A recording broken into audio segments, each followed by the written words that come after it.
The first monument of the season finally here. A race loaded with prestige, history and heroes.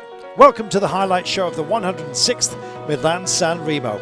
Starting in Milan and ending on the Via Roma of the beautiful San Remo at just 7 kilometres shy of the 300 mark. It's the longest one-day professional road race. Here's the breakaway then, just starting these little foothills almost as they come towards the Cipressa and Poggio. So you can see the speed of the peloton really has started to increase now. More and more teams sending their domestiques and riders towards the front to get their guys into good position. 53 seconds is the gap. We have a four-man breakaway only. Sky have started to turn on the taps, as you can see. It was called for, the first injection of pace by the chasers, by Peter Sagan and Tinkoff Saxo. Joining the fun as well were Movistar, Valverde, who's good in so many departments, and don't count him out. Also up there as well, we think working for Lobato though for the Movistar team. A nasty surface, and they're calling them motorcycles to get out of the way as well, and there's a lot of riders who are down and staying down. This is not what you want to see. Right. Oh, and Sky went down. It was. That's why we've got 3 Sky riders off the front. But right now it is, to the look of it, Dilla who has gone for this. Who's going to bridge over and who's going to fancy it? This is the first little skirmish, of which there will be many.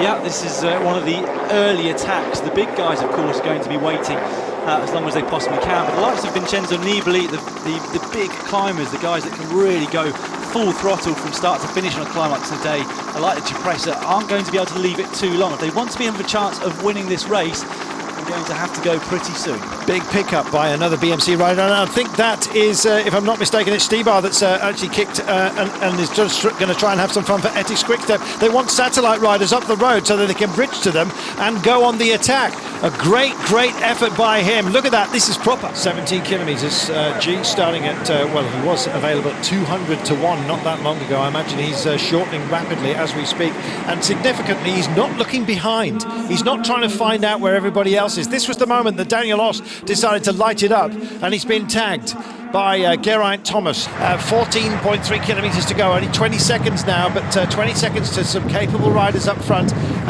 Some teams are going to have to start considering this as serious. I can tell you that sitting ominously in around about 10th place is a man we haven't talked much about at all in this race, and that is Alejandro Valverde. Geraint Thomas gets rid of the BMC rider Daniel Oss, but that could mean a disaster for Geraint Thomas, because of course BMC, as I said before, have got multiple riders behind, and they will now start chasing and setting things up for their team leaders, Greg Van Avermaet and Philippe Gilbert. Sagan must feel like all his Christmases have come at once for the time being. He's got a couple of men who are motivated in front of him. He's not being lent on for the time being, and then suddenly he finds himself at the front and thinks, you know what, I'm just going to have to go for this, because in an out-and-out sprint maybe there are others here.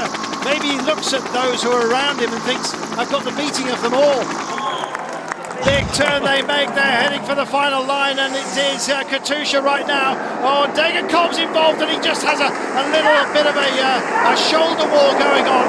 Still we wait, we want a heads-up shot as quickly as we possibly can. Here we are. Christoph in 2nd place, Michael Matthews there in 4th. We've also got, I think, Tim Wellens up there with a teammate on his wheel. Is that Chris Bookman? He's a good sprinter. Degenkolb's there. Sagan further down. Nasser Bouhanni is here from Cofidis. All of a sudden, he's a prize fighter, but what's Matthews got? Can he stick one on them? The Orica Green Edge man has a look. He stays by the barriers. He's going to have to come out and play his hand. He's boxed in at the moment by Degenkolb, and they're going for the line. Matthews is not going to make it there, I'm afraid. Oh, what a superb run that was. John Degenkolb, he nails it.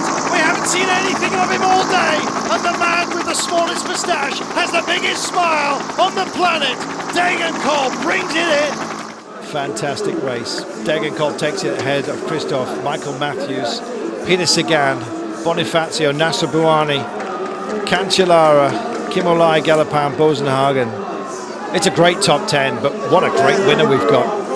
He's won the Milan-San Remo, and it is a great feeling.